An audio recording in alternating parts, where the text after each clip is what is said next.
এদিকটা কলকাতা, কলকাতা যাওয়ার সাইডে ছোট যে রোডটা হয় বাইপাসের নিচ দিয়ে, বড় রোডের পাশ দিয়ে। আর এই দিক থেকে এইটা বর্ধমানের দিক, ও সাইড দিয়ে রোড আছে। এই জমিতে নামলাম, জমির এইটা ফন্ট, এইখান থেকে শুরু হচ্ছে।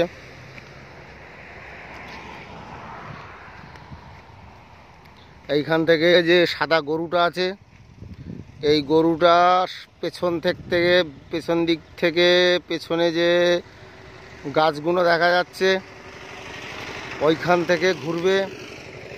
এইখান থেকে ইটভাটাটা আর থাকবে না, ইটভাটার লিজ শেষ হয়ে গেছে, ইট সরিয়ে নিচ্ছে। 6 মাসের মধ্যে ইট সব টোটাল সরিয়ে নেবে, এগ্রিমেন্ট আছে। এই পুরো মাঠটা 15 থেকে 18 বিঘে একদম আমাদের বাবুদের নেওয়া আছে। একদম যে ওই সামনে গাছগুলো দেখা যাচ্ছে ওই গাছগুলো অবধি ফন্ট, তাতে 400 ফুটের উপরে ফন্ট হবে। আর ওই দিকটায় পার্কিংও আছে।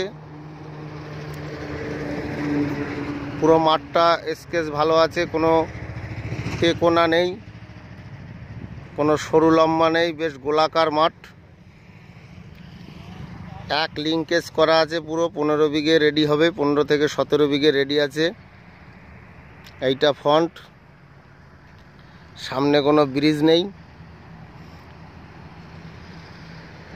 একদম যে সামনে ওই যে গাছগুলো দেখা যাচ্ছে ওই গাছগুলো অবধি ফন্ট হবে। একদম ভাটাটা পুরো ক্লিয়ার, ভাটার পেছন থেকেও জমি আরও নিলে ভবিষ্যতে ওখানটাও পাওয়া যাবে, বা পেছন থেকে আরও জমি যদি নেওয়ার ইচ্ছে থাকে সেগুলো তুলে দেওয়া যাবে।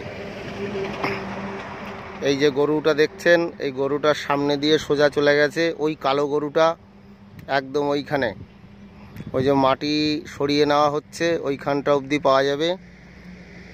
আমাদের বাবুদের জমি নেওয়া আছে এখানে, পুরো লিঙ্কের জমি, একদম গোলাকার হবে জমিগুলো, তেকোনা বা কোনো জমির সরু মতন কিছু নেই।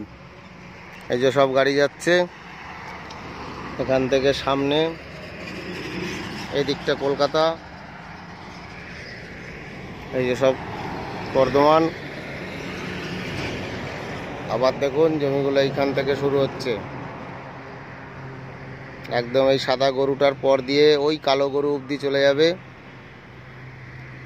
পুরো ভাটাটা সরিয়ে নিচ্ছে, ভাটার জমিগুলো বাবুদের, আমার কিছু কেনা আছে, আমাদের এগ্রিমেন্ট আছে 6 মাস, 6 মাসে 8 মাসের মধ্যে ইটগুলো সব তুলে নেবে। 2 বছর টাইম ছিল, 1 বছর 3-4 মাস হয়ে গেছে, বাদবাকি টাইমের মধ্যে উনি ভাটা পরিষ্কার করে দেবে। একদম লিঙ্কের জমি, 400 ফুটের ওপরে ফন্ট হবে।